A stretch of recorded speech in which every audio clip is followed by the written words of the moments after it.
Everyone, আপনাদেরকে road ট্রিপে নিয়ে যাচ্ছি। এটা হচ্ছে আমাদের একদিনের টানা ট্যুর ছিল।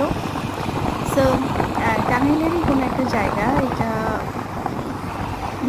ঘাটাইলের পরে আসলে সম্ভবত এখান থেকে যাচ্ছি। রাস্তা ওয়াইড রোডস অ্যাকচুয়ালি টাঙ্গাইলে। আর এই এরিয়াটাতে মূলত অনেক বানর। এরা হচ্ছে এটা হচ্ছে শালবাগানের এরিয়া। এই শালবাগানের ভিতরে অসংখ্য বানর আমরা দেখতে পেয়েছি। এই যে দেখতে পাচ্ছে। সো বিষয়টা হচ্ছে এই বানরগুলা কিন্তু মুক্তভাবে চলাফেরা করে। এদেরকে আসলে চিড়িয়াখানাতে বানর দেখেছি একটা দুইটা বা পাঁচটা ছয়টা এইভাবে, বা এত বেশি বানর একসাথে আমার দেখা হয় না। এখানে আমি দেখলাম হাজার বানর।